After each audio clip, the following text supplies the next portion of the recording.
Hello and welcome class 6 students. I hope all of you are well.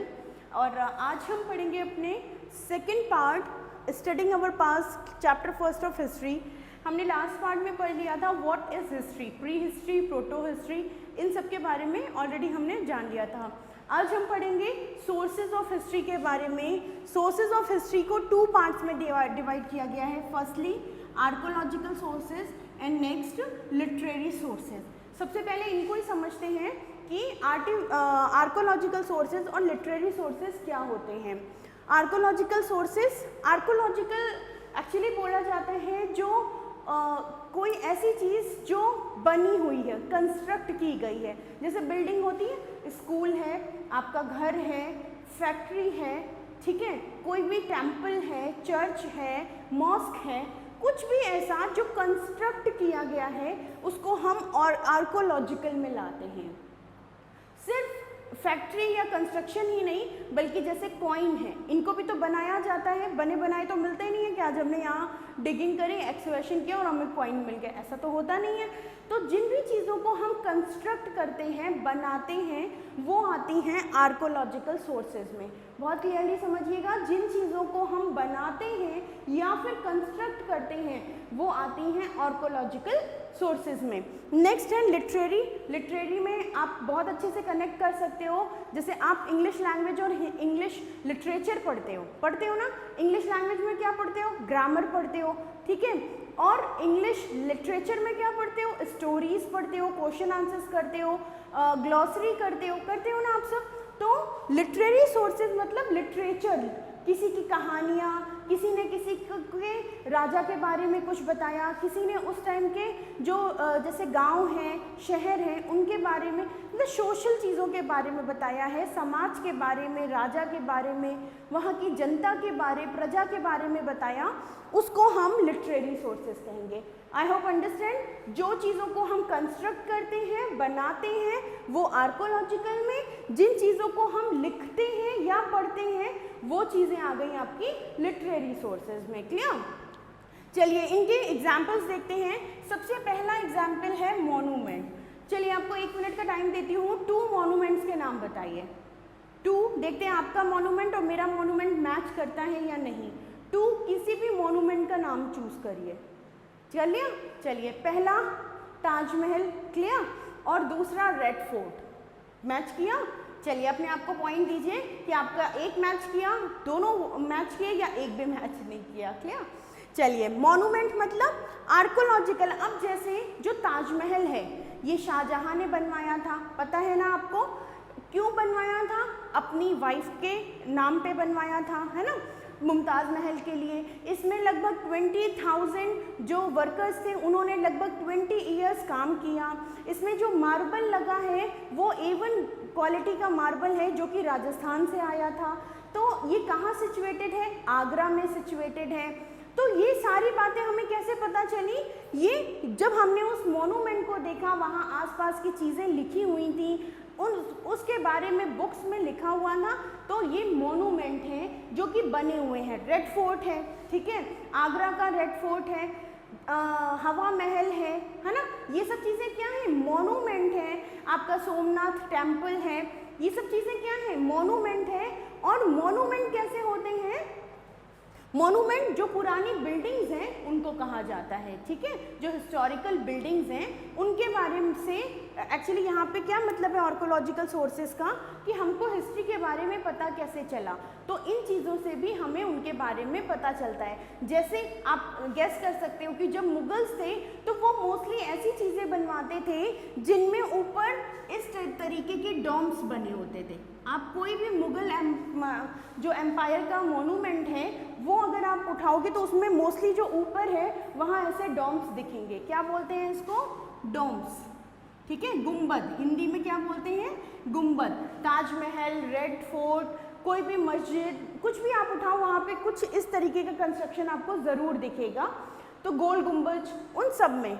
चलिए next एक आता है, अगर आप टेम्पल्स की बात करो तो हमारे टेम्पल्स कैसे होते हैं? ऐसे, है ना, ऐसे होते हैं ना. तो ये आप जब इंडियन आर्किटेक्चर या मॉन्यूमेंट की बात करोगे तो आपको ऐसा दिखेगा। अगर आप साउथ में जाओगे तो साउथ के टेम्पल्स कुछ ऐसे बने होते हैं यहाँ पे, है ना, बाहर यहाँ पे मूर्तियाँ लगी होती हैं और कुछ उनका जो स्ट्रक्चर है वो ऐसा ट्रायंगल ना होके थोड़ा सा ऐसे इस शेप में रहता है। तो ये मॉन्यूमेंट है, इनसे हमें पता चलता है कि उस टाइम के जो राजा थे उन लोगों को किस तरीके का जो आर्किटेक्चर था, किस तरीके की बिल्डिंग्स बनवाना उनको अच्छा लगता था। क्लियर? जैसे चलिए अब आ जाते हैं इंस्क्रिप्शंस पे। इंस्क्रिप्शन मतलब खुदाई करवाना। जैसे आप जब किसी भी मॉन्यूमेंट को देखने जाते हो, आपने ज़रूर देखा होगा वहाँ बड़े बड़े पत्थरों पे खुदी हुई चीज़ें होती हैं, ठीक है, मतलब उसमें गहराई रहती है, आप उनको छुओगे तो आपको खुरदुरा सा महसूस होगा। क्लियर? जैसे मैं यहाँ पे अगर लिख रही हूँ कुछ, मान लीजिए द लिखा, तो यहाँ पे ये खुरदुरा नहीं हुआ ना, मैं इसको इरेज कर दूँगी, ये इरेज हो जाएगा। लेकिन बड़े बड़े पत्थरों पे जब खुरुच के कोई चीज़, स्क्रैच करके कोई चीज़ बनाई जाती है, उसको इंस्क्रिप्शन कहा जाता है। जैसे वॉल्स पे कुछ बनाना, ठीक है, बड़े बड़े पत्थरों पे, पिलर्स पे कुछ लिखना, कॉपर प्लेट्स पे कुछ भी बनाना, इनको हम इंस्क्रिप्शन कहते हैं। अंडरस्टूड? चलिए आ जाते हैं। तो हमारा एक और सोर्स क्या है? इंस्क्रिप्शन। हमको हिस्ट्री के बारे में कहाँ से पता चलता है? पहला तो मॉन्यूमेंट से, सेकंड इंस्क्रिप्शन से, और थर्ड आ जाते हैं कॉइन्स से। कॉइन्स क्या होते हैं? जैसे मान लीजिए राजा अकबर हैं, उन्होंने ऐसे कुछ अलग तरीके, आपकी बुक में भी पिक्चर्स दी हैं कि डिफरेंट रूलर्स ने डिफरेंट टाइप के कॉइन्स चलाए, किसी ने सिल्वर, किसी ने गोल्ड, किसी ने कॉपर, और आज हम यूज़ कर रहे हैं कौन से हैं? वो आयरन के हैं, ठीक है। तो इस तरीके से डिफरेंट रूलर्स के बारे में या डिफरेंट हिस्ट्री के बारे में हमें कहाँ से पता चलता है? वो हैं कॉइन्स। और लास्ट आ जाते हैं हमारे आर्ट फैक्ट्स के बारे में। आर्ट फैक्ट्स क्या होते हैं? कि जो कलाकारी बनाई गई है, पेंटिंग्स बनाई गई हैं या फिर स्टैचूज बनाए गए हैं, है ना, उस राजा का स्टैचू, उस राजा का पेंटिंग, या उन भगवान की पेंटिंग, उन भगवान से रिलेटेड कुछ भी ऐसा, जैसे कृष्ण भगवान की हम पेंटिंग्स देखते हैं, मूर्तियाँ देखते हैं, तो ये क्या है? आर्ट फैक्ट्स हैं। आर्ट है ना, आर्ट करते हैं ना, मतलब ड्राइंग बनाना भी एक आर्ट है और स्टैचू बनाना भी एक आर्ट है। तो आर्ट फैक्ट्स में ये सारी चीज़ें आती हैं। चलिए आते हैं लिटरेरी सोर्सेज पे। आई टोल्ड यू कि लिटरेरी सोर्सेज वो सोर्सेज होते हैं जिनको कि लिख सकते हैं या हम पढ़ सकते हैं, और जिनमें मोस्टली किसी न किसी तरीके का सामाजिक, सोशल या फिर जो किंग है उससे रिलेटेड चीज़ें लिखी होती हैं। तो लिटरेरी सोर्सेज को भी हमने 2 पार्ट्स में डिवाइड किया है, रिलीजियस एंड सेकुलर। रिलीजियस मतलब धर्म से संबंधित। रिलीजियस क्या होता है? हमारा रिलीजन है, धर्म है, तो रिलीजियस धर्म से संबंधित ऐसे किताबें जैसे द रामायणा भगवान राम के बारे में बताती है, द महाभारता, द भगवद गीता कृष्ण के बारे में बताती हैं, द उपनिषद जो हमारे उपनिषद लिखे गए हैं, ठीक है, हमारे वेद लिखे गए हैं, अंगस जो जैन जो धर्म है उनकी एक बहुत पवित्र बुक है, गुरु गोविंद सिंह, है ना, गुरु ग्रंथ साहब, sorry for that, Guru Granth साहब जो कि जो सिख हैं उनकी बहुत फेमस बुक है। तो ये सब क्या है? ये रिलीजियस सोर्सेज हैं।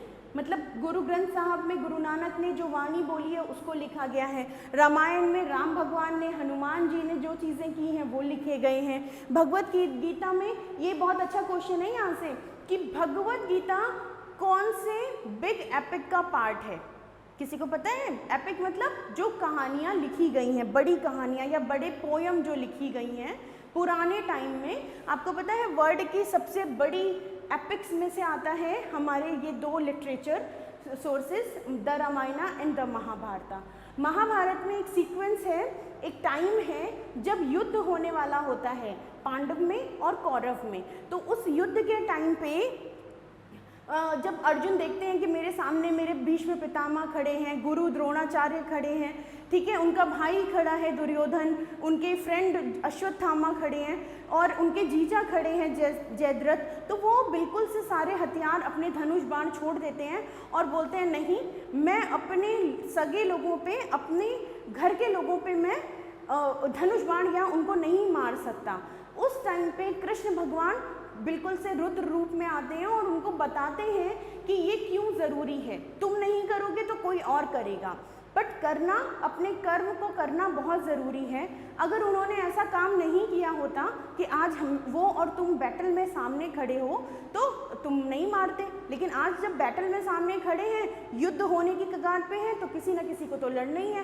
तुम उनको नहीं मारोगे तो वो तुम्हें मार देंगे। इस तरीके की जो कन्वर्सेशन थी, जो समझाया कृष्ण भगवान ने उस टाइम पे अर्जुन को, उसी जैसे जो अर्जुन थे वो क्वेश्चन पुटअप करते जा रहे थे और जो कृष्ण थे वो उनके आंसर्स देते जा रहे थे, उनको समझाते जा रहे थे। इसी कन्वर्सेशन को, पूरे कन्वर्सेशन को लिखा गया है द भागवत गीता में। अंडरस्टूड?